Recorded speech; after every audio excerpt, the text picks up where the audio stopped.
Hello and welcome to the TORA 24 Hours of Le Mans. An amazing community event, happens every year, and it's always a big one to win as well. So a lot of hungry drivers out there and a lot of fairly nervous drivers, I'd say, as well. My name's Ali Tak. Nice to have you along, and it's a pleasure to be joined here today by THL Flip Mode man Andy Berg. How's it going, man? Looking forward to another 24 hours? Looking forward to it. I think glad we're only doing the first stint, a little bit of it. It's a team-based event, guys, and we're doing it with the teams from other partners out there. So I'm glad we have a team as well. I'm sure you're the same way. Yeah, it's one of those ones where you just have to take as much as you can take, and the whole community, puts their whole back into it. I've just been looking through all the driver stints coming in just this last week, and lots and lots of high numbers of drivers in teams this time around. We're looking at 5 driver teams quite regularly, so people spreading the load a little bit. A nice thing that you can do in this competition. It sure is, and some teams bring in 5 drivers, some teams bring in 3 drivers. So it's interesting. Sometimes, you don't want to spread yourselves too thin, or you need breaks, and you have the resources of a large team. I see it going both ways, but typically I think it's the guys who they look for the top talent, you know what I mean? Look at the top of the podium, and I'm going to start with the guys right at the top, Elusive. They only brought 3 drivers to their team, versus some other drivers, like a couple spots down, they brought 5. Interesting strategy. We'll see how it works out. 24 hours, 2-hour stints, 12 stints in total. Long day. It's a long day, and you can see the teams there. You can see the qualifying order up on screen. It's a slightly terrifying squad, I would say, from Elusive there. Europa, Harmonic, and Scottson all teamed up together. No weak links in that one. We'll see if their connections hold out. Lots and lots of other things that can go wrong apart from driver mistake here, of course. Hopping over to the GTE grid, we can see pole position there goes to Salva Zoom and his band of miscreants from JSR. We've got Jota in there as well. So that one looking competitive again. I would say there's more than one team in both classes who could take this away though, Flip. Oh, absolutely. I mean, let's just start with GTE, which we have on screen now. The JSR Jota Zoom. Behind him, it says SVR Purple, but really, it's Mitch, Solar, Roadrunner, Martin. That's a collection. I'd say Mitch and Roadrunner is half of Williams. Then behind that is South, Cheetah, Lawrence, Aqua, and Lucky. So there's a good combination of AMR drivers with a pretty quick JSR South. Any one of those 3 teams has a fantastic chance. But heck, all of these other teams down below, they're going to be fighting for that chance too. Batteries, disconnects, falling asleep at the wheel, night to day transitions, anything can happen. It's going to be a fascinating race. We can't wait to get it started. We'll be kicking off with stint 1 any second now. The lobby just populating in front of us. We've got a full 24 for 24 in this top lobby, and well, that each one of these drivers isn't just racing for themselves out there. They've got another 3, 4, however many teammates along for the ride with them. So there's a lot of people hoping for success here at Le Mans, and we'll see how it goes.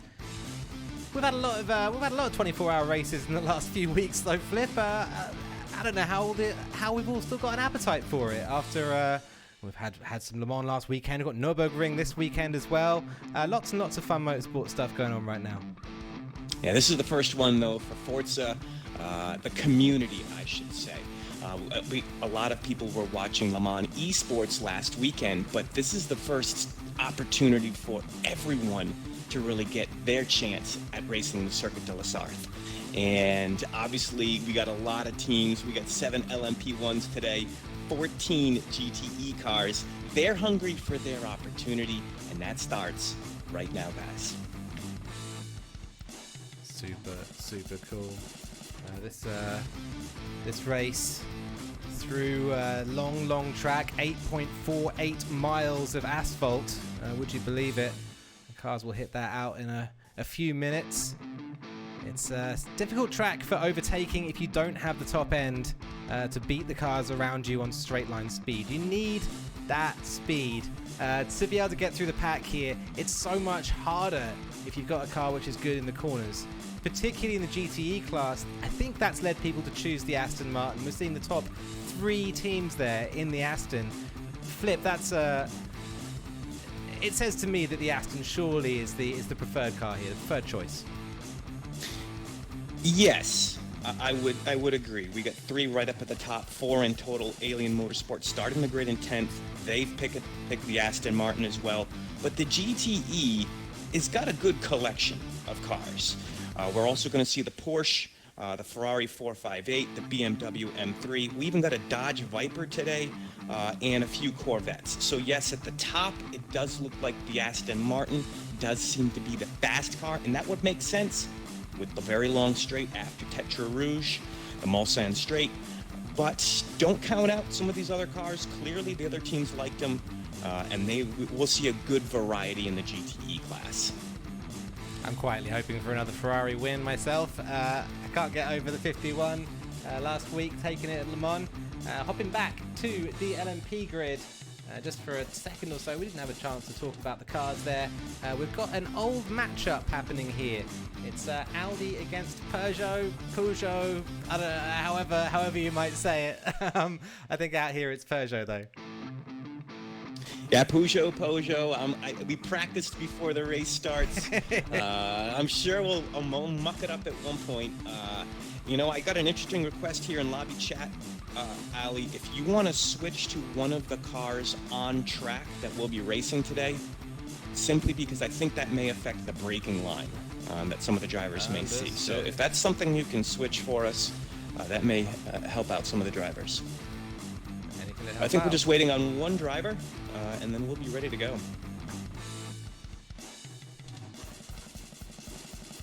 But yeah, absolutely. While Ali gets that sorted, 7 LMP1s. Elusive will start on pole in the Peugeot. Europa will be starting stint number 1 on pole. Behind him will be the LSEM Demolition Team. Will be Butler in second. Third, SFM Competizioni in the Audi. That'll be driven by Diablo today. Amos Astro will be in the Peugeot.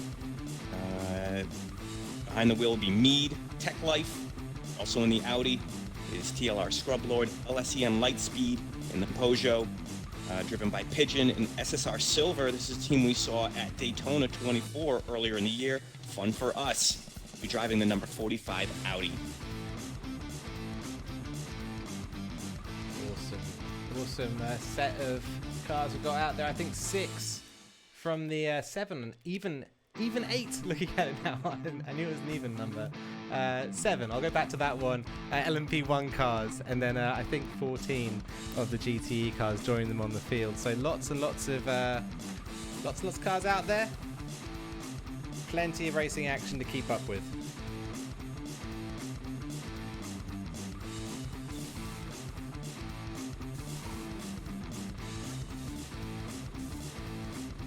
And we should be loaded onto the track. Let's go. A few technical flips here. Beep, beep, boop, boop. And we're on the circuit. There we go. Getting ready for race start. See the countdown timer there, just running its way down towards the race start time for now. I'm loving that pace car as well. Big Ben with the awesome Chevy. I think it came with the IndyCar pack, but great to see it with the big lights on top. That's awesome. It does bring a sense of surreal event, and it just kind of gets those juices flowing. We'll only see the pace car once today. We'll see it in this stint, and then the rest of the stints, well, no pace car needed. But it just kind of gets that excitement going, that blood flowing, that rush going. 24 hours of Le Mans here at Circuit de la Sarre. Let's do this. The in-game ticker as well, absolute trooper, staying in there with us. We might refer to that a little bit later on, but for now we've got a ticker on the right of the screen. Good to see, and well, all the cars coming around for the first time onto the Mulsanne straight here. Of course, not up to racing speed quite yet. The LMP1 grid just weaving a little bit there, trying to get some heat into their tyres. Moshi's presumably already taking damage there on the warm-up lap and heading ahead to get round to the pit lane. And I think the same story might be the case for Oval Racer. So, I mean, I always say it, Flip Mo, these yellow flag moments, these safety card moments, they're much more dangerous than real racing. There's plenty of opportunities for the cars to lag bump each other or give each other damage in these early parts of the race. You're right. I mean, you want to keep a little bit of a distance between the drivers in front of you. Me, I prefer to actually be off to the left or to the right of the driver. And you see a few of the LMP ones doing that, where I'm not necessarily right behind. I'm a little off to the right, just in case. I don't need anything happening here on the outlap. Well, that's it. And, you know, if stuff does go wrong early on, it can just throw you off a little bit. I think someone like Moshi's has plenty of experience doing these kinds of leagues. He's been doing them for longer than I have, certainly. And he has, you know, it won't get on his nerves too badly. As two of the LMP cars spin ahead, I think that means it's a race restart. It's a so restart. We'll be heading back to the grid. Yep, to the pits. Here we go. Wouldn't be Le Mans without a race restart, would it, Flip? So we're getting the full treatment. It's expected. I think obviously this is the first stint, and we want to make sure we get it right. Obviously something wasn't right for someone, whether that be the braking line, the wrong tune, no tune. Something was probably not right, and we don't want to give a disadvantage. Certainly at the start, we'll bring everyone back to the lobby. We'll reload back into Le Mans, and we'll get here going shortly. Go then. And everyone's loving quick to blame Forza. I don't know. It's oftentimes lots of things going on, guys. It could be connections. I'm not always quick to blame the game. Sometimes when the game deserves blame, I'll be the first. But it could be lots of variables going on. Well, what do you make of this the Peugeot Audi battle, Flip? I think in the real race in 2011, Audi got the better of three Peugeots. But, well, out there on track, we've got a fairly even split between the two of them. Who's got your favour right now? Which one do you reckon's got the edge? Oh, easy. I like the Audi. Driven an Audi. Owned an Audi. Peugeots, of course, are not cars we find here in the States. I'm still practicing Peugeot. Audi just comes off the tongue easier. I'm going to go with Audi. What about you? All right, fair enough. I'm going to have to go Peugeot then. I mean, why not? Why not? One of my friends had a Peugeot when we were just leaving school. Had a little tiny rear wing on the back of it. You know, it was the full thing. Nice. They're not great cars. Did it have You guys an aren't MP3 missing out, player with speakers in the trunk? I don't know that it had even a CD player. I think it might have been cassette. I don't know how old that car was. Ancient. Yeah. Oh yeah. The whole thing. You could see inside the doors as well. I think that wasn't a design feature though. I think that was just the ravages of time. How do I get out? Just here pull we go. the cable right there. Yeah, that one. There you go. That's right. Just short the door. You got to short the door to get out. It's fine. Just pour some water on it.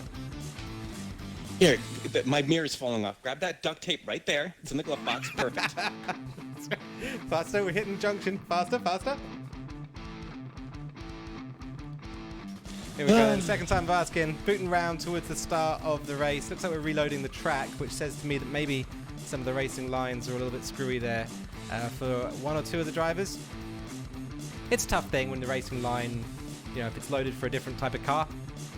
It's not race ending, it's not a killer, but it can affect your pace. It certainly affects your focus.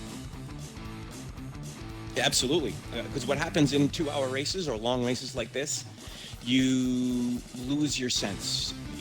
Obviously, adrenaline's going to be going real high at the first few laps, but then you start to settle in, and then you start to hot lap. And then that's when mistakes happen. You look at the line and you start counting on that racing line to help you and guide you along the track, because there may be times when there's no car around you, 1,000 feet in front of you and 2,000 feet from behind you. And without that racing line, you could end up blitzing right through the Mulsanne chicane. I think it's the Forza Motorsport chicane, and just crush a tire wall, race over. So the racing line may seem like it's an aid, but I'll be honest, it's more of something to keep me up and keep me looking at the racetrack, if anything. We all know the racetrack. Everyone, one of these drivers, this tier knows this. They could draw it on a map blindfolded, but it's a visual and a mental thing just as much as it is helping them around the track. Well, what's an interesting point to bring up before this race starts as well, Flip, is this may be the last Le Mans we have before race regulations become a thing that are used constantly. I mean, this one I don't think we're using race regulations here today. It is possible in a custom hopper, perhaps not advisable for this type of racing.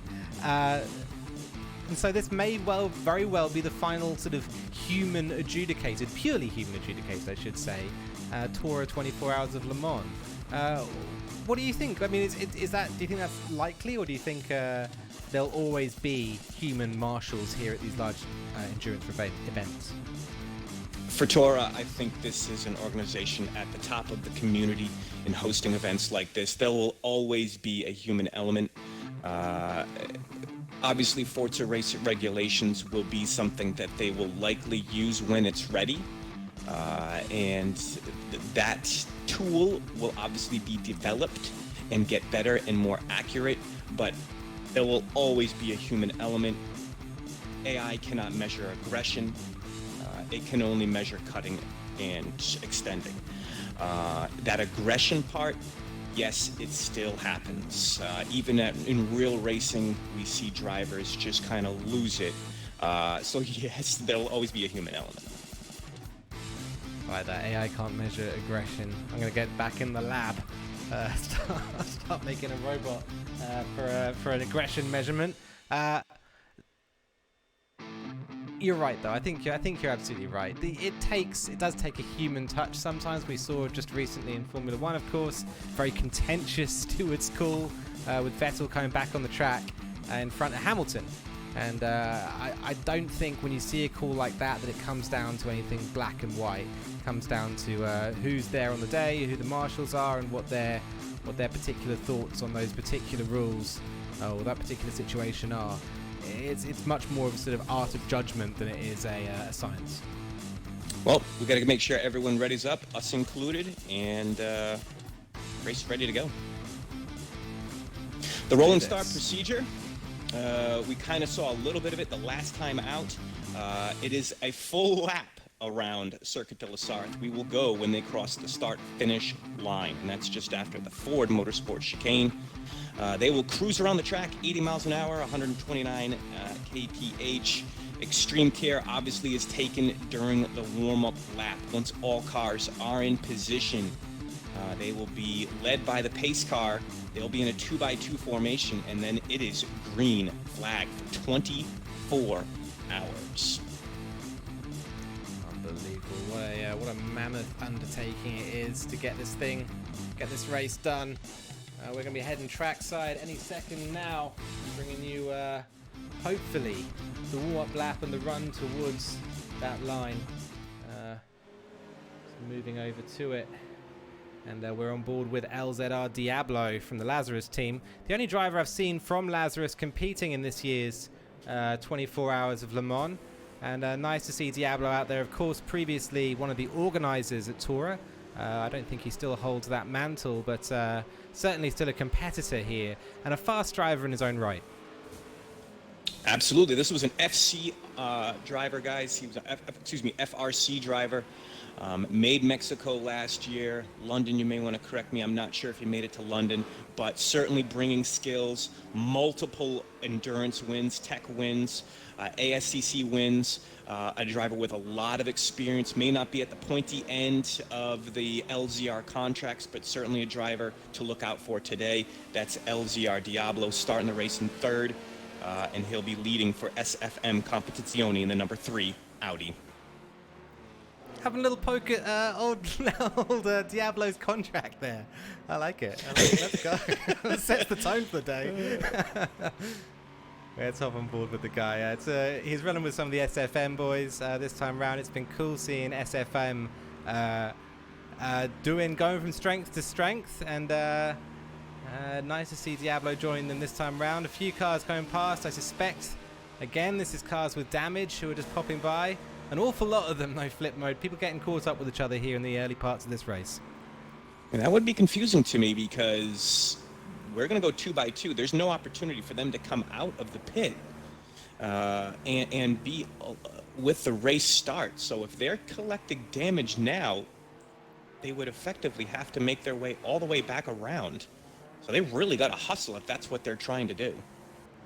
They'll have to come. I think they'll have to come backwards on the track, if I'm honest. Otherwise, that extra distance will be registered for them. Strange, the car's now dropping back, so who knows? Trying to herd cats out here, trying to get all these drivers in place together. Let's take the opportunity to hop backward to Rich 92 F1, running one of the beautiful Ferrari 458s here, and well, I like to see that car out racing. I like to see it at the pointy end. But Rich 92 F1, a driver who I don't know that I've actually seen out in racing in TORA endurance events before. Is that just me being sort of Forza RC blind? A driver has to come out and race in the Forza RC for me to notice them. Or what do you think, Flipman? Is this the first time he's out there? You know, I don't see him often out too much. So you're right. This is a hot lap extraordinaire. He did come out for the Le Mans Esports. Maybe he just likes the Le Mans Circuit de la South.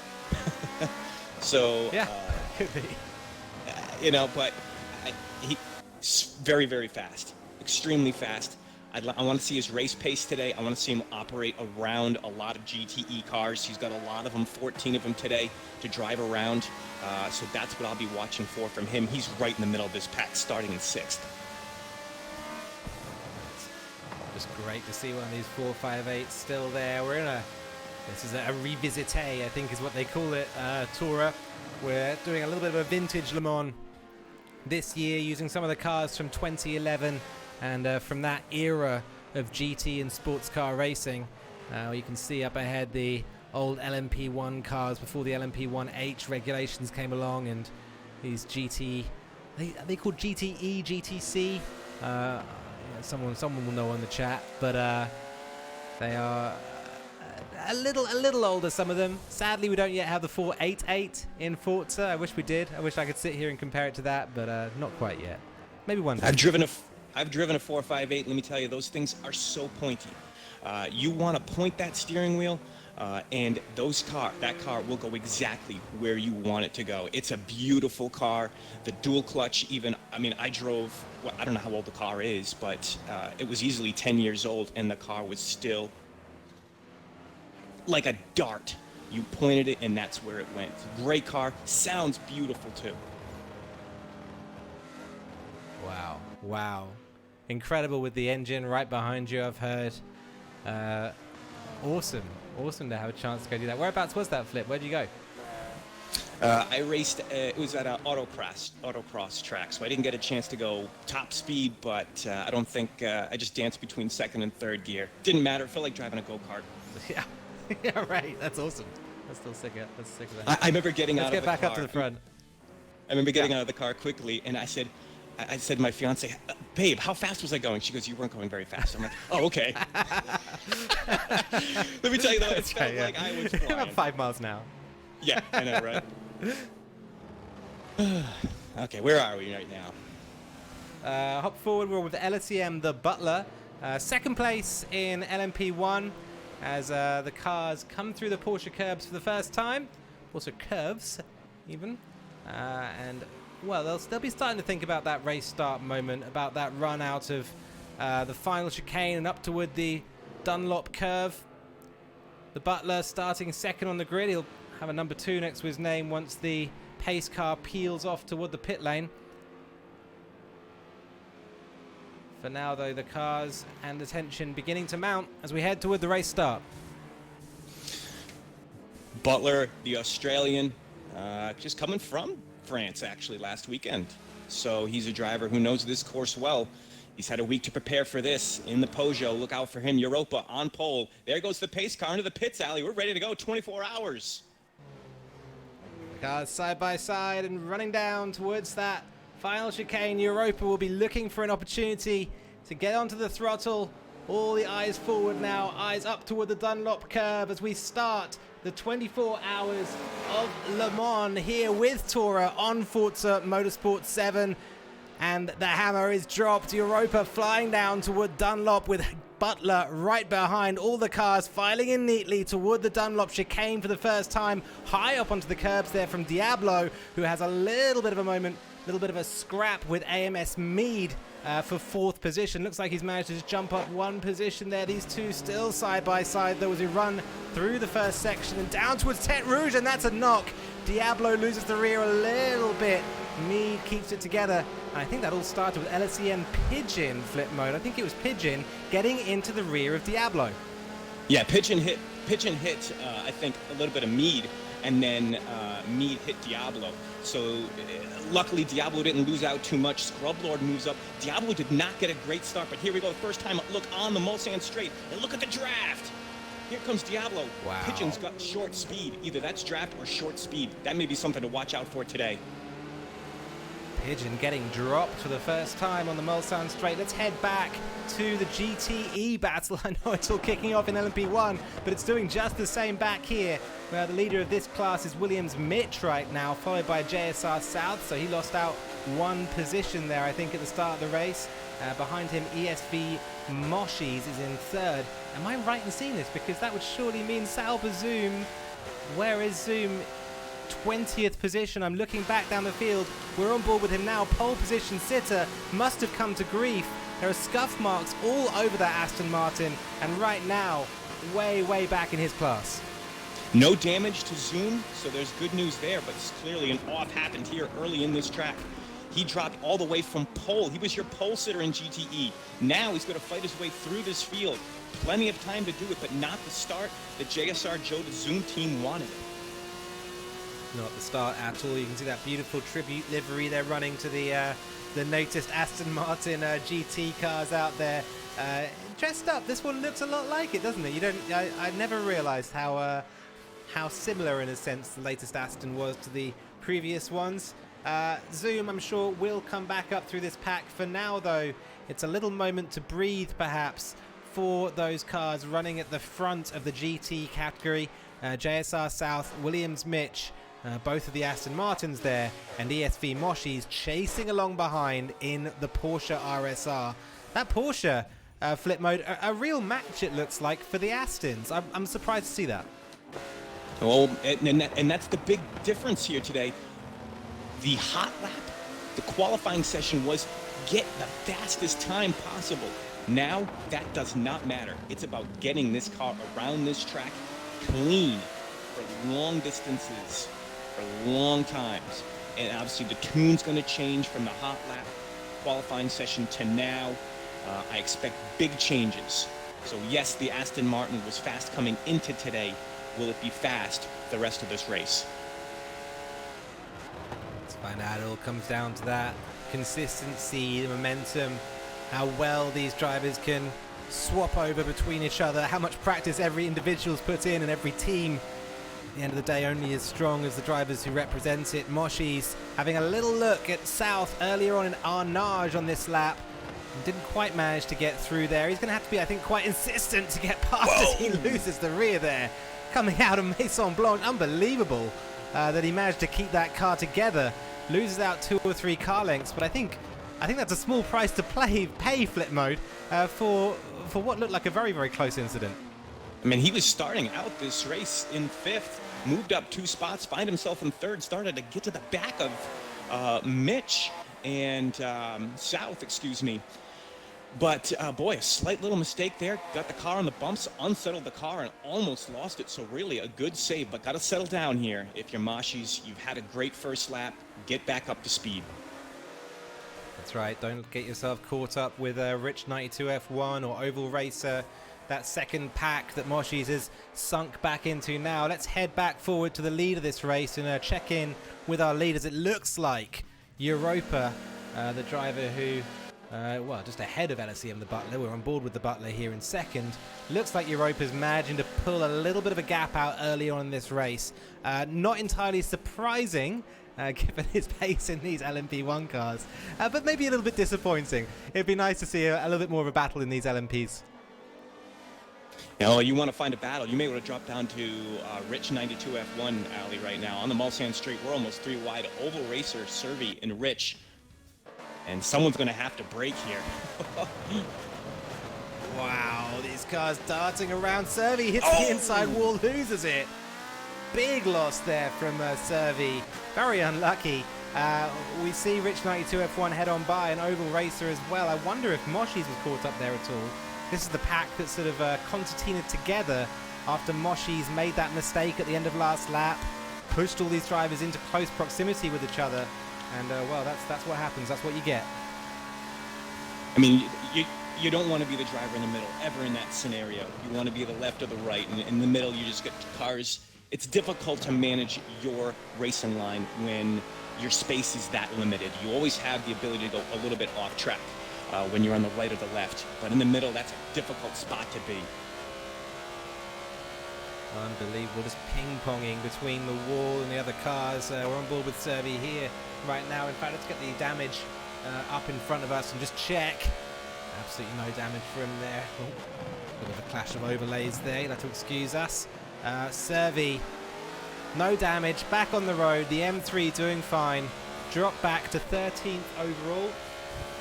And I'm sure we'll be back up the order soon enough. That car looks pacey. It looks buoyant. And it's always fun to drive the M3. It's an enjoyable drive.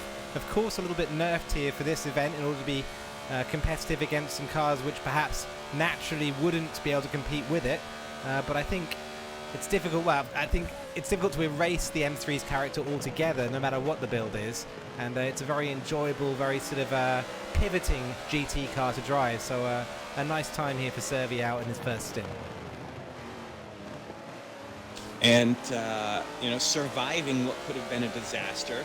I mean, you got to feel confident about that, but it's not. It's happening again. I mean, he's now onto the back of Oval Racers, onto the Mulsanne, and Rich is gutting around Oval. So Rich looking to move up the order.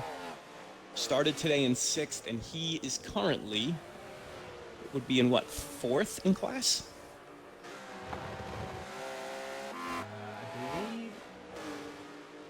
Absolutely right, I think. 4th in class for Rich. Behind Williams Mitch, JSR South, and ESV Moshi's. Those would be your 1, 2, 3 right now. We're getting a lot of movement between Diablo and the Butler, though, on our ticker. So let's head on forward to that second place battle in LMP1. And you can see they're neck and neck down the Mulsanne Straight. The LMP cars, you can see in red on the mini-map, a full half lap now ahead of the GT cars. LZR Diablo with the inside line and the run down towards the Michelin chicane. He's going to get it done long before the corner, though. Too easy for Diablo there with all that extra top speed. The Audi looking like it's a little bit better on the straights compared to the Peugeot. The Peugeot perhaps making up for that in the corners. Yeah, certainly. I mean, we saw the Audi on the first lap bring some speed. Diablo certainly showed us there. Now Butler's going to try and get in the draft for the second half of this Mulsanne Straight. There's the kink, hard on the brakes, down into second gear. Tight right-hander. Diablo's clean, Butler's clean, and behind him, Mead is clean. Interesting to see. We saw that battle, Mead and Diablo. These guys are not friends. They are clear rivals. They've had words and exchanges in the past before, and there's a driver between them. That's Butler. But interesting to watch that battle throughout the rest of the 24 hours. But let's see what Butler can do, or can Diablo kind of run away with it. Butler very aggressive there through Indianapolis. The run down to Arnard. He's trying to make an opportunity for himself, and Diablo forced to go on the defensive, so feeling as though Butler was close enough to make a move.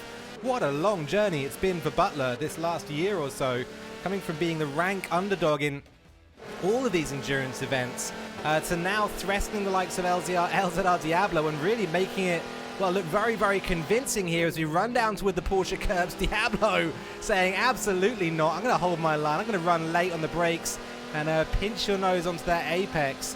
But for me, this is looking like a matter of when, not if, for Butler sneaking up into second place. Butler's natural. He loves the P-class cars. He loves the high-class cars. I've had an opportunity to watch him in TORA community events for the regular Thursday night leagues, and yet I haven't seen the same pace. But here he is threatening the top of the driver class here in LMP1, and this is where he's most comfortable. He's extremely fast here. So I got a feeling that we haven't seen the last of him or this exchange. I bet these two will probably even swap by the end of this lap. Don't count out me, though. He's close. That's the fascinating part of this, is just behind the driver we're on board with here, LSEM the Butler. Of course, me, that's a tap. Butler putting Diablo into the gravel there in Sector 1. It's too late on the brakes, it looked like. Maybe a little bit of lag coming into effect as well, but Butler seeing Diablo's Audi off the track, saying, see you later, buddy. And he's going to slow down here. Well, no, he's not slowing down. He's just lagging around a little bit. Let's hop back with Diablo and see how he got along. Big old dent on the back of Diablo's Audi there, so it must have been a big impact from his point of view. Back into 6th position now, and well, chasing down real fun for us four. And he'll be way past him before the Forza chicane, and perhaps a little bit of purpose coming into Diablo's driving here. Flip mode, he won't be happy about that at all. Yeah, hammer down. Got to get the pedal all the way down, 100%. Maximize your speed. Straighten out that car. Make those turns as wide as possible right now. And I don't doubt with the Audi, he'll be able to catch back up. That was clearly have to have been lag, or the connection between an Australian in Butler and an American in Diablo, racing on track that close, halfway, really literally around the world from each other.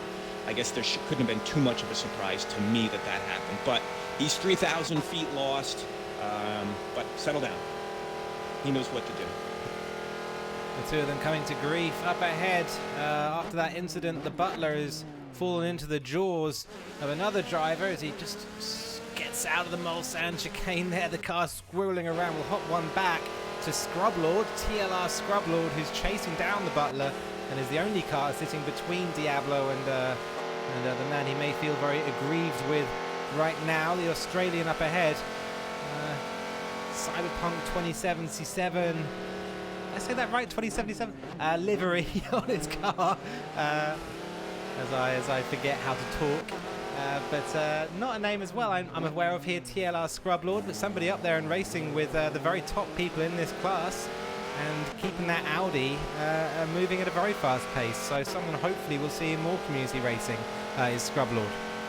Yeah, Scrublord's an old turn veteran, raced on TORA for a number of years. I think he's the type of driver who comes out for the big events mostly, so you don't see him too often, but I believe this is an old Forza 4 veteran. I know the name just from the Thursday night leagues. Very, very quick, but you're right. He typically comes out for the bigger events, but yeah, he's in the Audi, and let's watch this Audi versus the Peugeot battle here. The Audi's got the speed on the Mulsanne straight. We saw it just there, but here on the infield and more of the turns, twisty sections, this is where the Peugeot, to me, seems to be a little quicker. What does Scrublord have for the Butler? Diablo got around. Can Scrublord do it now? That's right. I mean, keep in mind, it was Diablo using the advantage of the Audi on the Mulsanne straight to great effect. And Scrublord may well have that same advantage here. May be able to get up and involved and all in the Butler's business. I think he's going to need to. It looks as though once the Butler has his rhythm down, once he starts thinking about, well, not so much thinking about what's in his mirrors and concentrating more on what's up ahead of him, it looks like he may have a pace advantage over Scrublord, which says to me that Scrublord needs to do something risky here. He needs to maybe take a little bit of a risk and pull Butler back into his reaches. Otherwise, you may see this race escaping him. Yeah, there's about 300 feet between the two of them. And we'll watch this as we make our way down the straight, and it's definitely closing, not closing to the distances I think Scrublord wants. And there's a car up front. That can't be Europa. That's got to be Mead. That's Mead. we looking? So there's the first lapping car not too far away. That's Koenigsegg R on board with the Soul Viper out here in Lobby A. Koenigsegg with the SVR team. It's a little bit of a lonely start to the race here. We didn't catch it on camera, but surely some kind of incident putting rest to Koenigsegg's first stint and, well, really separating him from the rest of the racing pack. You can see there on the bottom left of the screen the rest of the pack already out of Arnage, and Koenigsegg just entering that complex as we speak. Not long at all, though, until the LMP1 cars will be around, and we'll see the first lapping of this race. There'll be a lot of lapping in this race. These are long stints, and there'll be plenty of opportunity for it, but worth noting. Yeah, I mean, that could have been the incident with Zoom as well. That forced Zoom further down the field. Koenigsegg may have been a part of that. That's a good point. That's a good point. We still don't have a full explanation of that. Zoom slipping down from pole position all the way to 20th. I want to say it wasn't 20th quite, was it? It was mid-pack though after the start. So a big shame for that Aston Martin. Koenigsegg, I don't remember where he qualified on this grid. I think he a little bit further down, so it would have been they would have had to sort of collect each other later on. Yeah, 9th place. I mean, I think it would have had to be a sort of secondary incident. So something went wrong for Zoom, and then maybe Koenigsegg collected a spinning Zoom up ahead, causing a bit of damage to both cars. Could be that those two got involved with each other. We see here. I'm just on board with the race leader. That's Forza Europa as he exits the final corner and runs up toward the start of the lap. The drivers on to their 7th lap here in the LMP1 class. The GTs just having started their 6th lap, and so we will start to see those two packs overlapping any second now. Forza Europa in the dark blue Peugeot. It's been a decent first run for him. I think even ideal would be a word that would come to mind. He's a driver who would have wanted to have come out here, set his fastest pace, and basically hot lapped the stint away. He's picked up about 10 seconds advantage, I would say, over the second place runner in LMP1 so far, and that'll be enough for him, I suspect, as he, there you go, comes on past Koenigsegg R. That'll be a good enough advantage for him to just be able to look forward now and monitor his own stint. We can't be far from the first pit stops as well for the LMP1 class. Of course, we'll monitor that as we go. Yeah, pit stops for those taking notes at home. The LMP class will need to make 2 pit stops per stint. The GT will need to make 3 stops. So we have seen one car pit already. That was the SSR Red team, driven by Outlawed. They have made their stop. He's in the Ferrari 458, the number 67, the only car to make a stop so far. But 2 stops from the LMP1, 3 from GTE. Fascinating. So these LMPs, I'm so used to seeing them pit very, very regularly. So interesting to see that they've got bigger tanks, that they go a bit longer than the GT cars here. The GT then presumably coming onto their first stop sometime inside the first half hour, if my math hasn't deserted me. Maybe it has. Sometime around that region, though, I think is a 3-stop strategy, whereas something more like the 45-minute mark might be a 2-stop strategy. Ali, I like the action on Scrublord right now. Scrublord looking ahead to Diablo. We're going to be approaching some GTE traffic. Might be a good spot to see some cars and some action. Scrublord chasing Diablo through past Koenigsegg. We saw those two getting very, very close. We saw Koenigsegg coming back towards this pack earlier on. Getting very, very close to Scrublord and Diablo. Keep in mind, last time we were on board with Scrublord, he was running 4th in class, and so he had Diablo behind him. This time, though, we're seeing Scrublord having slipped back down the order. Diablo's overtaken. And what we're seeing here on screen is the late stage of that defense for this 4th position. Still chasing, but maybe not close enough to make a move for now. With with a peachy Porsche curb. Scrublord could have something on here when we get toward the back of the track. But I've got a feeling that Diablo is now disappearing off into the merry distance, by the looks of it at least. Yeah, because remember now, 2 laps ago, Diablo and Diablo and Butler had to come together, and Diablo ended up losing that third place spot, fell down to second place spot, fell down to 6th. Mead now occupies that second spot. Diablo slowly making his way back up, and hopefully he can catch Butler on the Mulsanne straight. That's where Diablo made the pass on Scrublord here. And Diablo's going to want to do that same move again to Butler. Pass him on the straights. Don't take the risk and make the move in the corners where lag may be a factor. Well, we have a lot of pitting GT cars here on lap number 7 for the GTs. That's Oval Racer, SVR Twitch. We're looking at Koenigsegg R in the pits, Outlawed TJ. And those are your pitters, I believe, in this first lap. Notably, not Williams Mitch into the pits. So the leader for the GTE class. We'll actually hop on board with him right now, staying out a little bit longer than some of the others. And that means that the LMP1 cars will be passing Mitch on track. I feel as though the reason we're seeing the GT cars pit at that moment is because they didn't want for the LMP cars to come close to them basically on track. Why would they risk their races in order to have somebody pass them when they could be in the pit lane?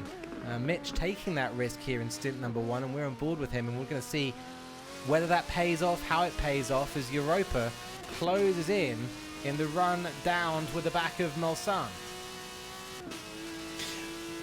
An endurance race it requires 2 things. Obviously, it requires an extreme accuracy. It requires a heck of a lot of speed. You got to be one of the fastest drivers out there. But it also requires you to watch your map, count on your spotters, identify when traffic may be approaching or when you may be approaching traffic, and making gutsy calls. Do I pit here? Do I pit now? You may feel like you're on pace, but then all of a sudden you see a bunch of GTE traffic in front of you. And it gets difficult. So sometimes you got to make some calls you don't want to make at the time you're making it, and hand over a race lead or hand over a position. And that can be difficult, especially when you're in that mode and you're just lapping and you're fast and you know it. Got to watch your maps. 2 stops for LMP1, 3 stops for GTE, and it's tough. It can be difficult.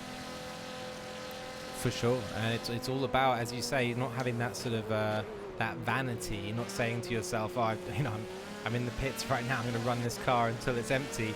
And speaking to you as someone who has emptied a car of fuel in one of the endurance races, it's easy to do. There's a lot of numbers to look at. There's a lot of things to pay attention to, and all the drivers out here in Lobby A very experienced, of course. So I'm expecting that we'll see them all do very well out here on track. But you can't assume it. It doesn't go without saying. You do have to keep your concentration levels at peak. As we see Pigeon just pass round the outside of Rich Knight 2F1 there in the 458 and run through the Porsche curbs. You can see all the benefits of the extra aerodynamics that these LMP cars have over GT cars. As Curvy and Sauber Zoom get out the way and let Pigeon on his way. Last in class in Lobby A right now, LSEM Pigeon.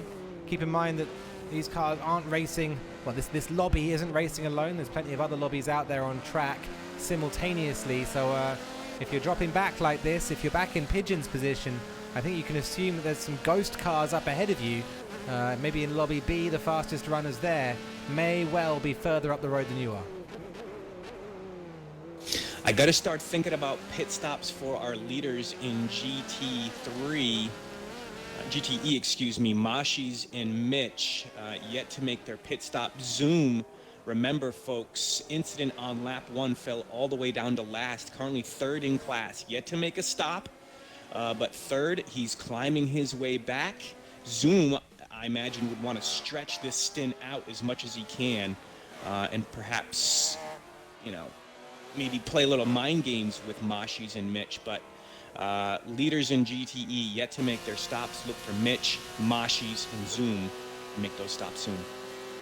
Well, that's a great run, I think, from Zoom. Already we can see that after that accident in the very start of the race. He's really managed to close that gap up now onto the rear of Moshi's. Remember, Moshi's was fighting in the opening part of this race. He was fighting legitimately for the win. He was up in that battle for the lead, up and amongst it. Moshi's slipping back a little bit, and Zoom pushing forward a lot has meant that these two are now not too far away from each other on track at all. You can see that green number 9 there, second in class. That's ESV Moshi's. That's all that gap has come down to. So great stint there from Sauber Zoom. Yeah, that's actually kind of scary. So Right? it's maybe we get the Aston Martins 1, 2, 3 not too long. We may get that back again. I'm looking for South. Where's South? South currently sitting. He's made his stop, so that's the driver. We may want to watch after pit stops are made. South currently sitting. Should be what? That's 8th in class. Well, 10th place overall, and yes, no, you're right. You're absolutely right. Not 10th place overall. That's Sauber Zoom. Quite right. Here we go, making the move though. He's going to make one position up there, up to 14th now. JSR South. I suspect passing a late pitter there with CK the Flying Scot. To my knowledge, those two aren't racing on track side by side. And a beautiful Hulk livery there for South as well. Always good to see. And heading along quite nicely. Yeah, you are indeed right. Flying Scot has not made its pit. South has. So that is a pass for position. But Scott, that Corvette's actually pretty good on fuel. 43% as the other GTE cars on track. Wow. They're all running at about 30, less than 30. So the Chevrolet got a big fuel tank, but I don't think that'll necessarily be a factor now that I think about it, since there's mandatory stops. Oh, there are. Okay, so there's 3 mandatory stops for GT. Okay, understood. A shame. I do like the older Corvette, the ZR1. You can see here being wrecked. By CK the Flying Scot. Stint number 1. A little bit of a slower run from him then through the first stint, but it's not unbelievable to get put a pit stop on by the race leaders, and I think we can expect that JSR South just up ahead will be in the leading pack once Mitch has been through the pit lane. Mitch continues to stay out of the pits though. There is a driver in the pits, I believe. I'm trying to find out who it is as we speak. Zoom. That'd be Zoom, right? Zoom. It's Zoom. Quite right. So here we go, on board with Zoom, and we can perhaps see where he comes out here and get a read on the situation. Remember, Zoom very close to Moshi's on track position. I like what Servi did. Servi chose not to make the pit. He chooses to stay out and chase Moshi's. Servi seems to be fast right here. I mean, I like the BMW, the call by the M3 by Servi featuring RZM team. Quite the lineup, and he's going to go side by side with Moshi's. If you're not on board with Servi, you may want to get on board with him now. Coming down the Mulsanne straight, it's Moshi's versus Servi. It is Porsche versus BMW. Awesome to see Moshi's with just a little bit more top end than the Bimmer, but with the benefit of the draft tucking in there behind. Servi may yet have a look as we go through the first chicane, the Forza chicane. That right, left, right, good line there from Servi, smoother on the exit. I wonder if that'll just help him a little bit as he chases him down towards Michelin now. Moshi's feeling the need to go defensive, and that's always a good tell if you're the attacking driver. Servi doing a great job. A little bit of contact here and there with some of the other drivers earlier on in the race, makes me wonder if that didn't happen, where would he be in this race? Very likely further up this field. This team started the race in 7th. Clearly on a mission here today, early on in stint number 1. I think they brought a good-looking BMW today. That's awesome. He's that buoyant. Servi really looking strong. Keep in mind this is going to be run by a whole bunch of different drivers from the RZM team. throughout the day here. We've got Phoenix on there. We've got all the stars from the team. Of course, no sweet Jacob Bokit out on track, but I think Breeze is part of that team, so we can expect that this BMW will be right up there. For now, threatening Moshies for that second in class position. You might say ninth on top of the car, but it's second of the GT cars out on the field, and they're doing a strong job here, Serbi. I gotta think Moshies has to pit right now. Tires well over 50%, fuel at 13. And I don't want to chance it going around the full 8 miles here with little fuel. So I've got to believe Moshies has to pit. Servi, in my mind, may not have to. 20% fuel, wow. That car will certainly go around one more time.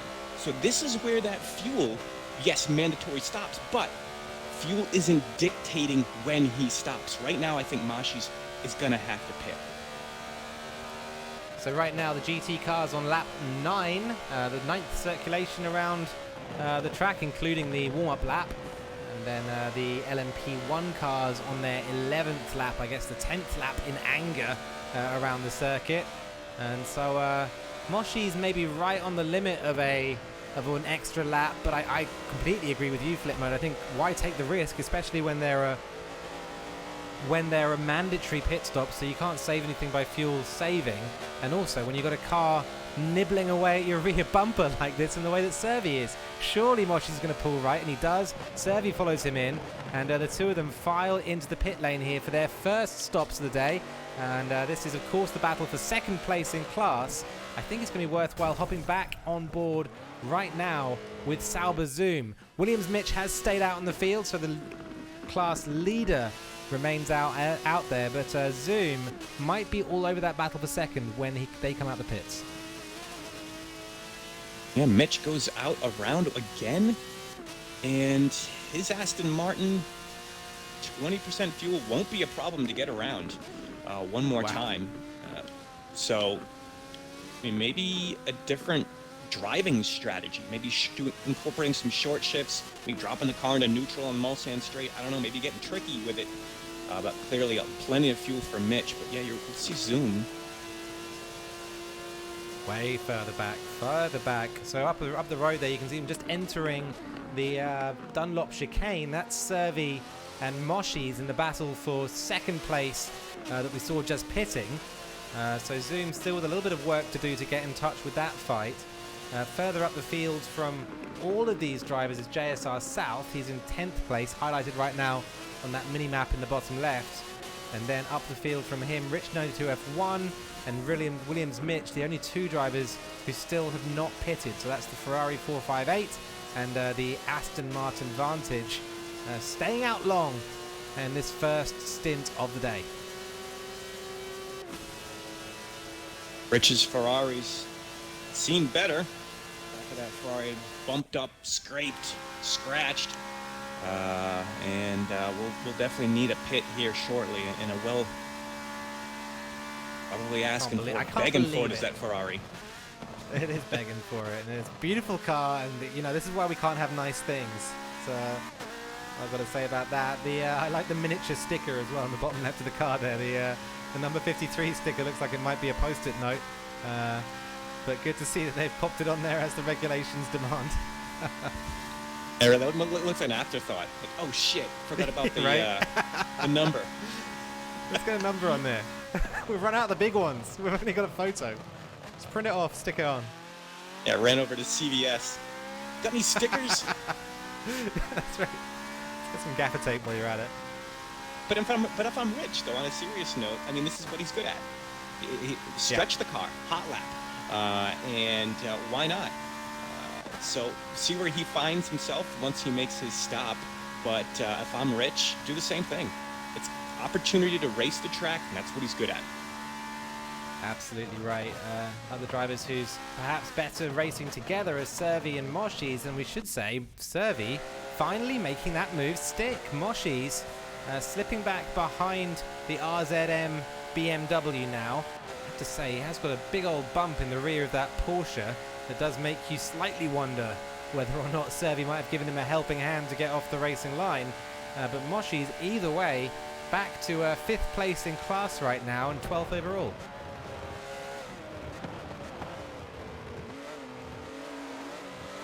This is now Servi has an opportunity to race a track in front of him. Clearly, that BMW is a fast car here early on, and I guess I'm not all that surprised. The ESV team came into the day, started in 5th on this, qualified 5th. Servi now, clearly he was the beast for this team. Started in 7th today and driving a very, very fast car right now. He's driving out of his skin as well. It's awesome to see because I mean, Servi is someone who I've seen around. I've seen him in a lot of series. He's always fast, maybe lobby A, lobby B kind of a driver, but no one who I would say we're racing right at the very, very pinnacle like this. And so really nice to see him doing so successfully here. And perhaps, perhaps I've misjudged old Servi. I should go back and have another look at that one. Because he's out there beating the likes of Moshi's and starting to pull away. For my money, he's made this move now and he's made it stick. And what about the dynamic between the two Elusive teams here? Elusive with Europa well out in front in LMP1, but in GTE not having that same success. Even in qualification coming into today, they started out the race in 6th, and you see it here in this race. They're getting past, not making the passes. So 2 different performances today from the GTE team versus the LMP1 team. Right, and we should just note all the drivers have now had their first pit stop in the GT category. Williams Mitch in and out, remains in the lead of the category after the shuffle out. JSR South resumes 2nd position in the 2nd Aston Martin. We've got RZM Curvy currently running 3rd overall. That'll be a big smile on his face with that shuffle out. Moshi's still chasing him down with Sauber Zoom behind this pack. Ever closer, ever more threatening. Rich 92 F1 after pitting the Ferrari. He went long on it and it's worked out okay for him. 13th overall, followed by Koenigsegg R and Oval Racer and SVR Twitch bringing up the end of that class. Up ahead in the P-Class cars, race order is Forza Europa, followed by AMS Mead. We've got TLR Scrublord in 3rd place with the real fun for us 4 in 4th. LSEM Pigeon just behind with the Butler in 6th. And then LZR Diablo in 7th. I have to say that sounds almost incorrect. I'm going to hop right back there right now because Diablo last in class with Butler behind him. How's that right? Fun for us just coming out of the pits now, so that must be within sequence. Fun for us is, falling back down probably to the correct spot where they should be, which would make more sense. Currently sitting 5th. Okay. Trying to get a read of how many pit stops these drivers have taken. Just give me one tick and don't mind the scruffy overlays for a second or two.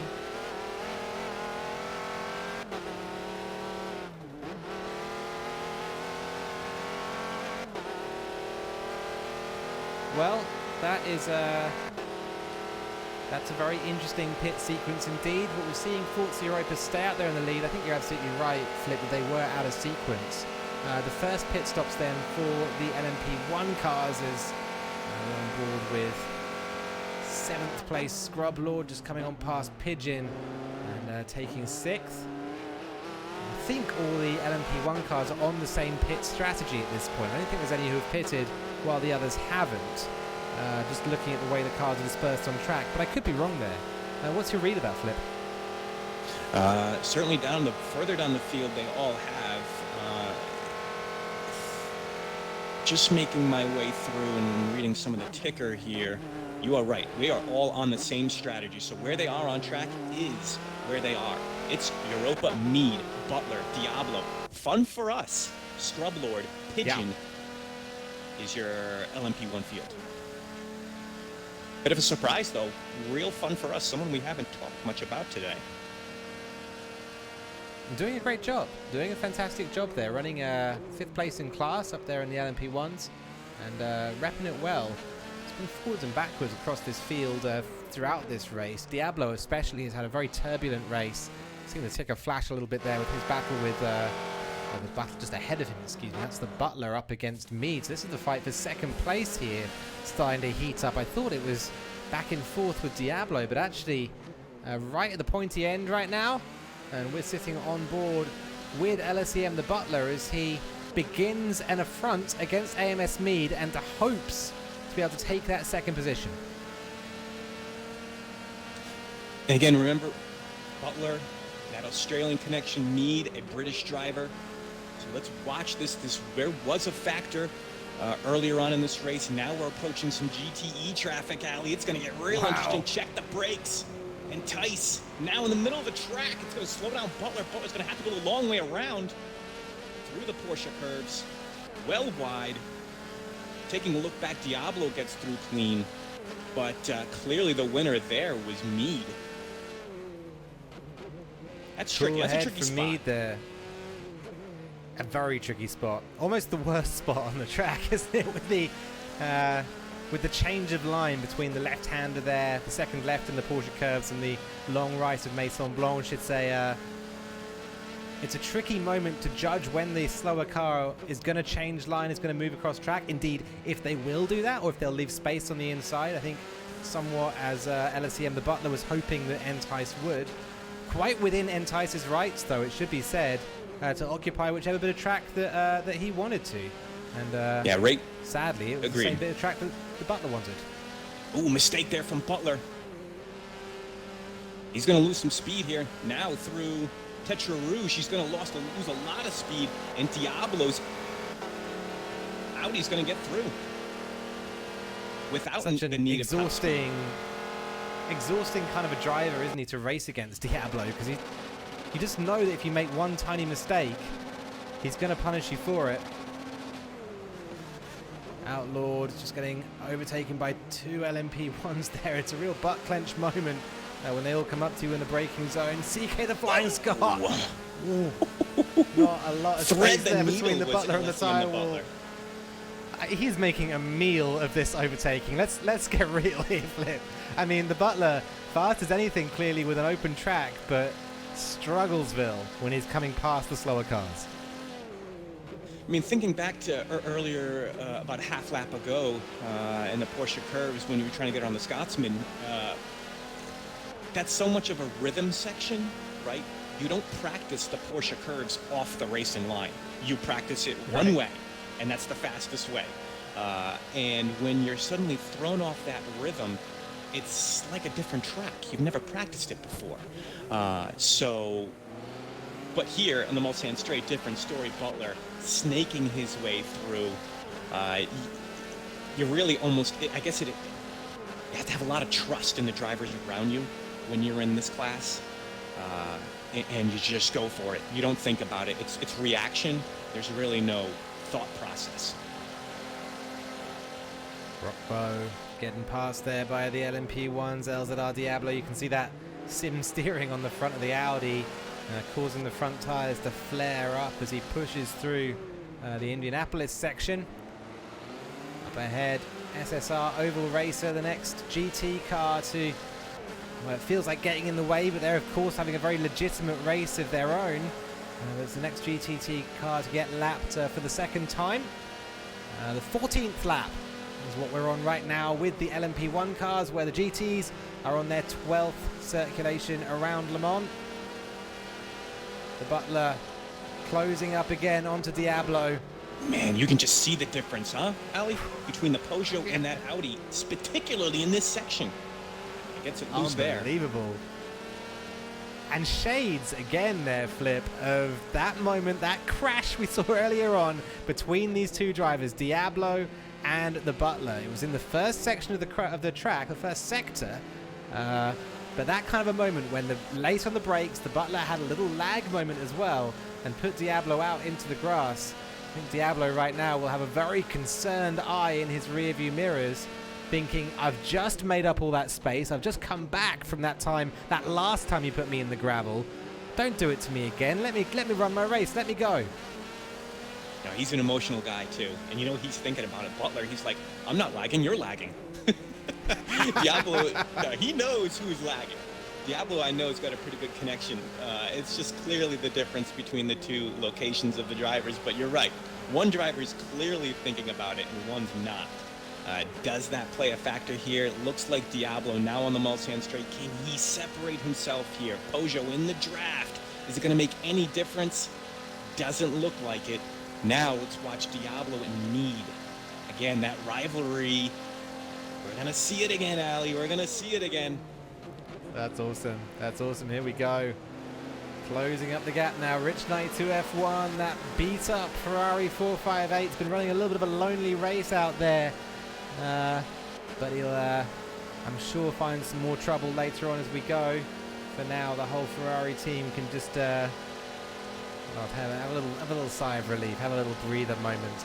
Up ahead is that battle for third and fourth in GT class. You can see that's Moshi's up against RZN Curvy. All these cars coming together right now. Cars. Unbelievable. Getting caught up here, the Butler, and I had my eyes forward. I was looking at how Sauber Zoom has got by there. So Zoom up into third place in class already.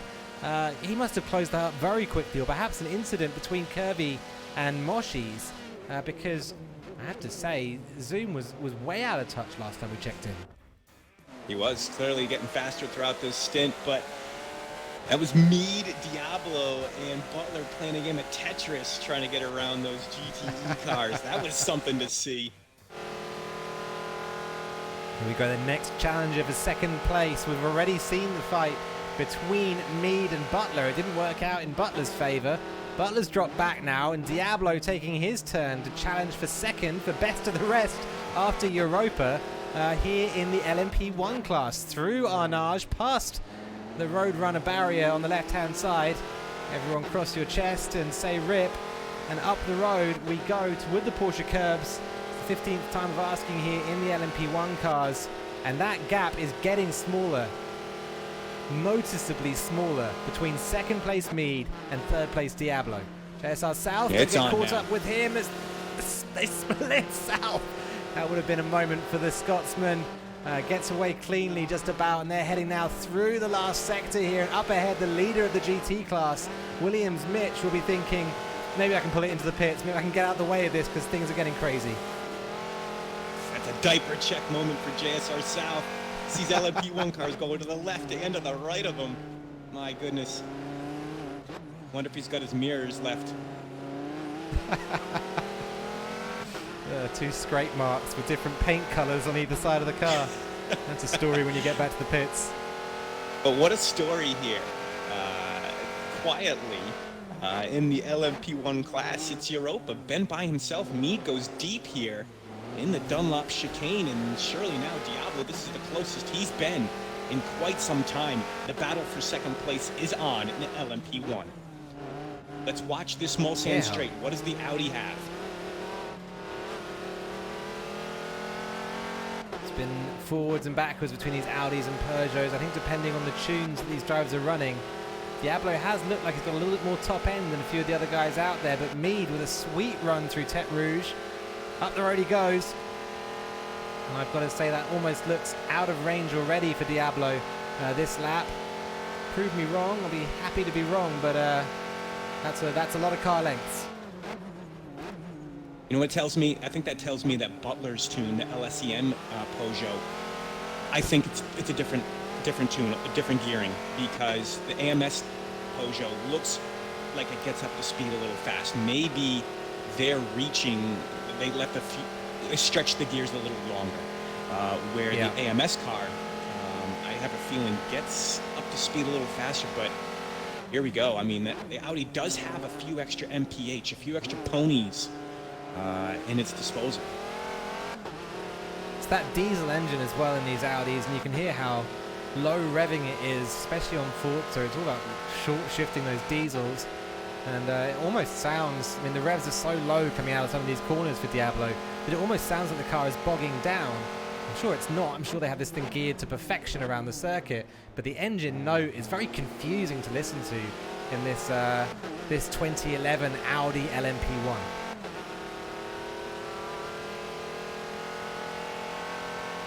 Remember, folks, these cars on similar strategy. Mead right now 70% in that fuel tank. and Diablo a little less fuel, 58%. So they necessarily do not have to pit at the same time. They've both made one stop. This is a battle for second place. AMS Mead and LZR Diablo driving for the SFM Competizione team. I guess he's on loan from Lazarus. There you go, yeah. That's definitely how it works. The LZR team not representing heavily here at Le Mans, and I mentioned that earlier.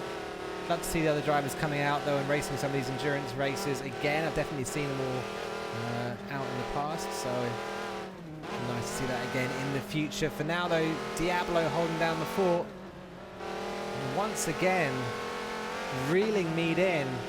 Mead's one of these drivers who seems to hook things up perfectly for 5-6 corners in a row, and then he'll make a gap, and then suddenly just throws it away with a little lapse of concentration, and he's right back in the thick of it again. I think if you take the perfect pace of each of these drivers, I think Mead has it.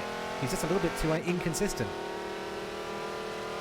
And that's just that tell of an endurance race, where you get comfortable and you I guess, you forget the fact that there's a car in front of me, there's a car behind me, and you start lapping, and you lose sense of time. How many pit stops have I made, you know? You start thinking about the next stint. When's my next stint? What time is it? I haven't had lunch yet, you know? And it happens at this stage of the race.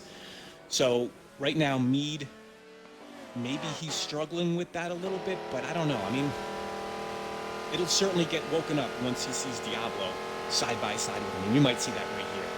This has certainly been a good exit there from Tetra Rouge from Diablo. Is he going to get him before the chicane? No. Not quite. JSR South, second place runner in the GT class, takes his pit stop there at the end of lap number 14 for the GT cars. And so Williams Mitch once again goes out of sync with those drivers. We're staying on board here though with this battle for second place overall, second place in the LMP1 class. And that's LZR Diablo fishing around looking for a weak spot from AMS Mead. Hasn't found one yet, but Diablo's a wily old fox. He'll find his way through, I expect, or at least find an opportunity for himself. Zoom makes a second stop. Oval Racers makes a second stop. And I believe Rich has made a stop as well. No, he has not. So Rich still only with one stop, but Zoom makes a second stop. Currently sitting still in mid-pack. Well, we're approaching the first hour of this race in completion. We're seeing 2 stops so far from the GT class. They'll have 3 stops in total, mandated by the rules in every stint. In the LMP class, we've seen 1 stop overall so far. There's no way through there, Diablo. Get off the throttle. Gentleman's lift there as he looks around the inside and the run towards the Arnage complex. 2 stops so far, 2 stops overall, I should say, from the LMP1 cars. 1 stop so far, so we will see at least 1 more cycle through the pit lane for everybody. For now, though, the race continues, and this battle for second has not stopped since the start of this race. Trying to find some action for you, Ali. I think the best spots are probably Outlawed in the Flying Scot. That would be further down in GTE. And then, of course, Diablo and Butler. Excuse me, Mead and Butler. And then Scrub Lord and Fun for Us. This is Flying Scot we're on board with right now, looking up towards Outlawed TJ. Battle for 18th and 19th overall. I think that's 10th in class, I want to say, or 9th and 10th in class, perhaps. These two not close just yet. It feels slow as well, GT. When you jump back from being on board with the LMP1 cars, it feels slow. But these drivers, I assure you, are pushing these cars very hard indeed around this circuit. Not quite close enough for a move just yet, but interesting to see the 458, the Ferrari up ahead, and the Corvette ZR1 running similar pace here, Andy. It's definitely been a story of the Astons. Perhaps the Porsches up ahead, and kind of everybody else, I guess, is the field behind. It's an even field. We got 3 Porsches, 4 Aston Martins, and 3 Corvettes today. And the fastest of those Corvettes, I guess, would be Flying Scott. I'm there with you. I think so. The Flying Scott, certainly the fastest Corvette out there. And no, it's got to be maybe Twitch. Even the only Corvette in the class. Is that right? Is there a second vet out here in Lobby A? Yeah, we got Twitch, SVR Twitch. We have Entice. That's what we're forgetting. Okay. Entice. Wow. Okay. So Twitch would be So the fastest Scott vet. I think a few more cars in the pit lane here at the end of the lap. Perhaps I'm calling that wrong. ESV Moshies, I think. No, absolutely wrong. Just a little bit of slow exit from the final corner. Trying to read it from the mini-map. So not quite working out there. So Moshies not in the pit lane and continues on his way. That means Mitch, followed by Moshies, followed by Rich92F1 will be your top 3. That says to me, yep, that RZM Curvy has put this car into the pit lane. And here we are on board now with the BMW M3. Look to your left, you're going to see JSR South head on by. I would expect you'll see that. Wow, that's Sauber Zoom. So South already far up the road, I'm going to assume he is. So Zoom only just up ahead of Curvy. Not gapping him just yet. But that pit stop putting Curvy into sync with the Sauber car. Hard to follow this. And Zoom already made that second stop, folks. So that was a fantastic drive from Zoom. Not the start they wanted, that team wanted. They started this race on pole. And the first stint, not going to plan. He's now mid-pack, but slowly making their way. I think Serby did a fantastic job so far. And now he's got a very fast Sauber Zoom in front of him. You can just trail him, watch his lines, just keep up to speed. Doesn't necessarily have to race him. Just slowly work their way up to the front of this field. Long way to go. I mean, Mitch has just done, I guess, what can you say? Well, I mean, he's done a great job so far. For me, Mitch delivering what we know he can deliver. Serby, though, right here, performing at a level well above where I thought he was at. I mean, if you'd asked me before this, hey, we're going to see Serby following Sauber Zoom and not dropping off of him for lap upon lap here at Le Mans, I would have, I wouldn't have laughed, but I would have, I would have been surprised by that certainly. Serby, a driver, punching it feels like above his weight here, and it's great to see. Running right now, I think nominally in the battle for 4th and 5th between himself and Moshies, but performing at a great pace. As in chat, they're asking us Serby or Curvy. Way too late to change. It's Serby, guys. I followed Andy with that one. Well, I think Curvy, he said it. He was so late. confident when he said it. I was like, you know what? Maybe it is. Well, I can't change. I'm still practicing Peugeot. You said it a few times with a straight face so far, and I always feel like you're joking when you say Peugeot. Pidgeotto. That's what we should settle on. That's where we should be at. So just to catch up, you guys, this is the Online Racing Association's 24 hours of Le Mans. We've gone to an earlier generation of cars. These are all cars from earlier on in the decade, and maybe not some of the cars we've raced in previous years, but it gives an opportunity for everyone to kind of test their builds and drive new cars, tune new cars. So I kind of like it. We did some historic racing earlier on in the year with the 24 hours of Daytona, where we raced even an earlier generation 60s and 70s cars. Did it again at Sebring, and this time we're racing a new generation here at the 24 Hour of Le Mans. A different taste, and I kind of like it. It's been awesome so far to see, and as Diablo gets very wild there down the back straight. Let's hop on board and get a clearer picture of what's going on as the Flying Scot, and that's Outlawed getting caught up by the LMP1 cars. That was Mead getting caught into Outlaw, so a change of position here, I believe, for LMP1. It's not. That's the Butler who had gotten ahead of Diablo. Excuse me for misreading that. So the Butler snuck ahead of Diablo, got caught up, it looked like, with one of the GT cars, Outlawed, and sadly Outlawed off the track, and Diablo then resumed third place in class. So all action on that time round at Indianapolis, and a big gap appearing between second place Mead and third Diablo, which was previously no space at all at the Mulsanne chicane. Let's hop backwards though, all the way. Big mistake from Butler off the track. That's hopping on board that's with at the him Porsche right now. curves. He's off. Oh, he was so close. He started to gain pace, caught back up to Diablo. Clearly a mistake happened with Diablo, and now Butler's going to pit that car. Oh.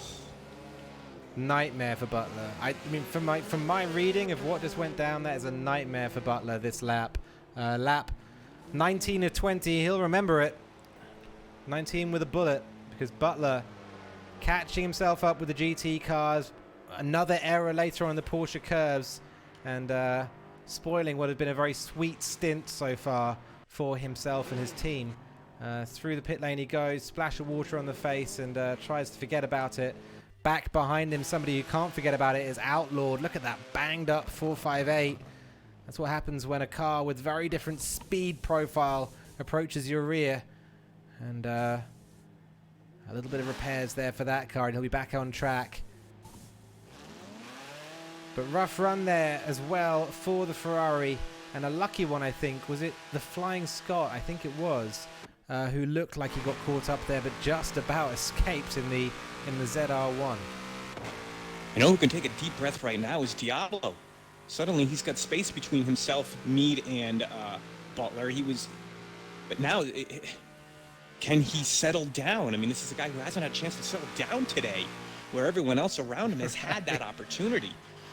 He's had races in front of him and behind him all day, but Diablo gets a chance to take a deep breath and race.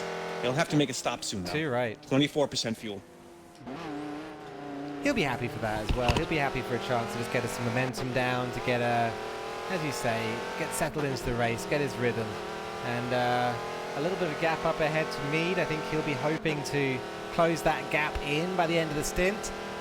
But he's also very experienced in these TORA 24-hour race formats, where the distance is taken at the end of each heat, and you add the distance up at the end of it. So he'll know that really nobody's racing anybody at this point. It's just how well you can do, how much miles you can get underneath the wheels. So Diablo, at the same time, will have that in his mind. Scrub Lord chasing down Fun for Us. Oh, Little Racers comes across the lane. Well, I didn't even see Scrub Lord coming, but fourth and fifth. Fun for Us having a great race. Started this race in seventh. Moving up 3 spots in fourth. Big slide from Fun for Us. Locked up the tires, manages to save the car, but Scrub Lord hunting him down like prey right now. I mean, it's a good thing that the brake bias on that Audi up ahead wasn't too much toward the rear, because the only thing that stopped that car from overtaking itself was the braking moment down towards Indianapolis. Seemed to straighten the car out for him. Very, very close moment indeed for Fun for Us. He gets caught up now behind Twitch. Same story for the Cyberpunk liveried TLR Audi. He even loses out a car length or two as he comes on by, but this battle rages on. Fourth place overall we're fighting for right here. Fun for Us up against Scrub Lord. These two guys on similar strategy, even fuel, even tires, so it is a race. But the job by Fun for Us Racing for SSR Silver in the number 45 Audi. I love the performance so far today. Started at the very back of LMP1 and having a day. Let's head forward, or I guess back, to the leading place car in the GT division. We haven't spent a lot of time on board with Williams Mitch today, so let's spend a moment with him in the bright purple AB graphics. Aston Martin, right there. Mitch running a strong race so far. It's a difficult field of cars here in the GT. You know that there's at least 3 teams all in the same car who have a very, very realistic chance of taking the win here. Probably more of that if you include other cars, but from the Aston Martins there are certainly 3, and in a sense I wouldn't have rated Mitch's team as maybe the highest likelihood of the team that would be winning right now. I've got to say that Sauber Zoom's Aston Martin, the bright yellow Aston, really felt like the odds-on favourite before this race started, and we're only in the first stint. We're only just over an hour of our way into this 24-hour journey, but right now Mitch and the purple Aston Martin looking great out there on track. Yeah, Mitch representing SVR Purple. This is a combination of the Solar Vision Racing team and Williams Esports.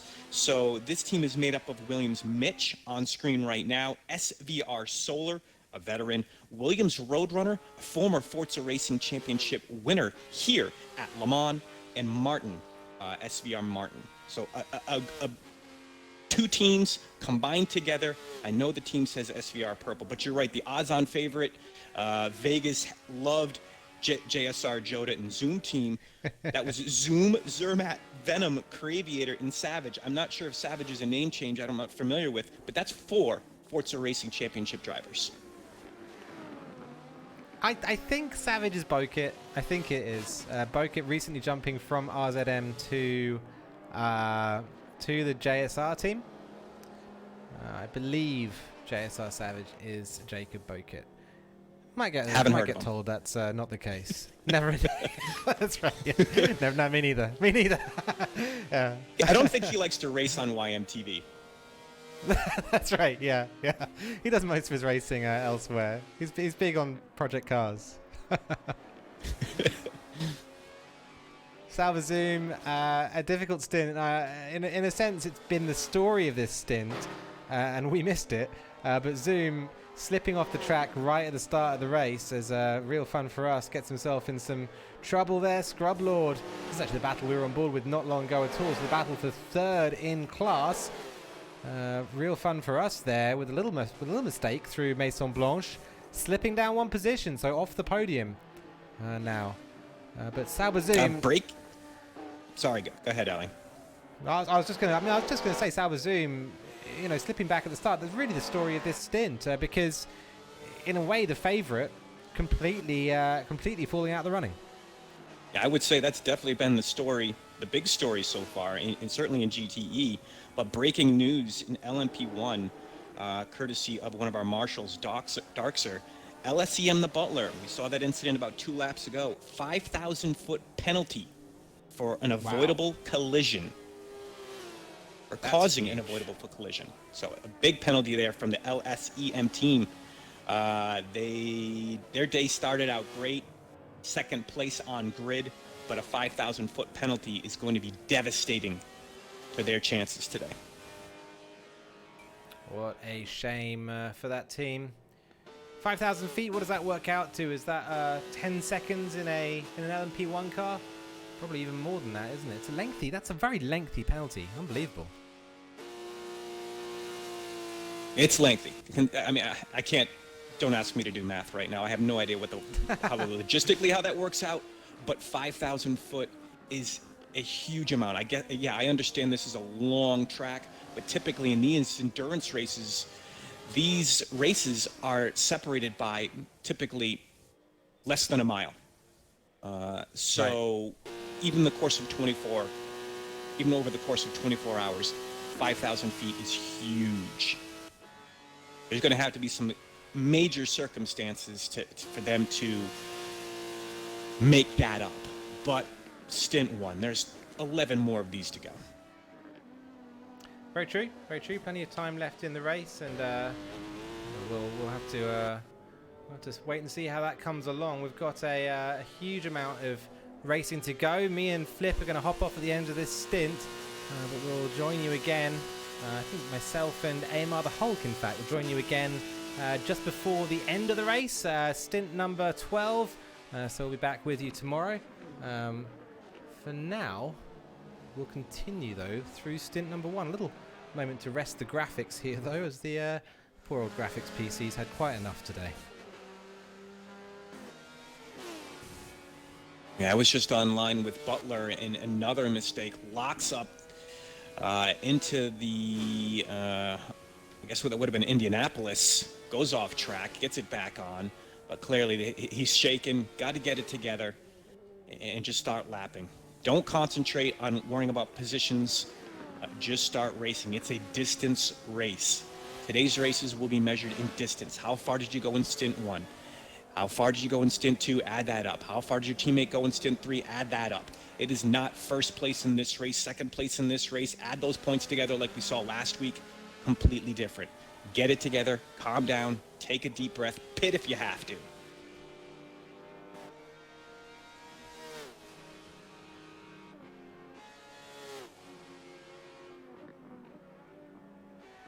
We're just having a couple of technical issues, so we're going to have to just give you guys the image for a minute or two and take ourselves off sound. We'll be right back with you as soon as we can.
Alright guys, thanks for bearing with us just there. There are actually some technical issues out here at the stream side. Hot old day, so the equipment's suffering.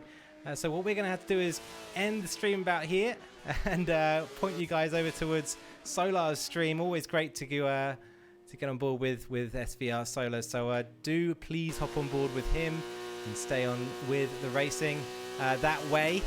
For now, though, we're going to hop out and catch you all later on. Stream will resume on YMTV at least tomorrow for the final stint. For now, though, thank you all very much for tuning in. And yeah, sorry about that. We'll try and get it back with you for tomorrow. For now, though, oi oi, and have a great evening.